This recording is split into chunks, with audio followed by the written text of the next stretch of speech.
Pension as. इस राज्य सरकार ने महिलाओं को दिया बड़ा गिफ्ट। 60 नहीं अब 50 की उम्र में ही मिलेगा पेंशन। Pension as. झारखंड की हेमंत सोरेन सरकार ने महिलाओं के लिए पेंशन की योग्य आयु को 60 साल से घटाकर 50 साल करने का ऐलान किया है। इस संबंध में एक प्रस्ताव चर्चा के अंतिम चरण में है। Pension as. झारखंड की हेमंत सोरेन की सरकार ने महिलाओं के लिए एक बड़ा ऐलान कर दिया है। झारखंड सरकार ने महिलाओं के लिए पेंशन योग्यता की आयु को 60 साल से घटाकर 50 साल करने का निर्णय लिया गया है।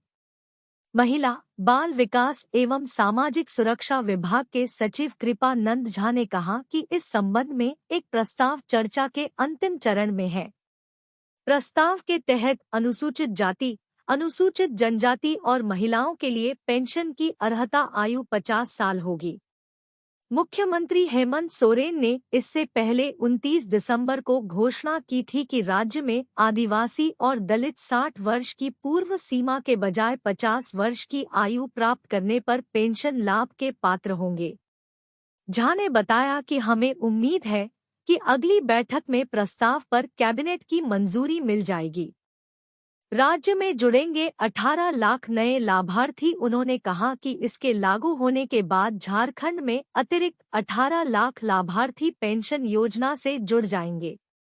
झा ने कहा कि राज्य में कुल 35.68 लाख लाभार्थी पेंशन का लाभ उठा रहे हैं। उन्होंने दावा किया कि पिछले 4 वर्षों में पेंशन भोगियों की संख्या में 82% की वृद्धि हुई है। आंगनबाड़ी के लिए ये है योजना। झा ने यह भी कहा कि विभाग ने आंगनबाड़ी केंद्रों के लिए एक व्यापक योजना तैयार की है। उन्होंने कहा कि हर आंगनबाड़ी केंद्र में अब बेंच और डेस्क होंगे। केंद्रों में बच्चों को पोषण के साथ साथ प्री प्राइमरी स्कूल लाभ प्रदान करने के लिए शीतकालीन वर्दी, पढ़ने और लिखने की सामग्री भी प्रदान की जाएगी। अधिकारियों ने कहा कि झारखंड में 38,432 आंगनवाड़ी केंद्र हैं, लेकिन केवल 25,000 के पास ही अपनी इमारतें हैं।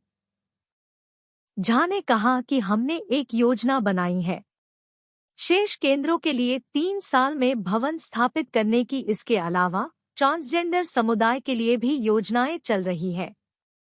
शैक्षणिक संस्थान में ट्रांसजेंडरों के लिए बनेंगे अलग शौचालय। अधिकारी ने कहा कि प्रत्येक शैक्षणिक संस्थान में ट्रांसजेंडरों के लिए अलग शौचालय बनाए जाएंगे।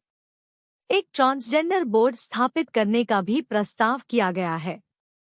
हमने उनके लिए वृद्धाश्रम बनाने का भी फैसला किया है।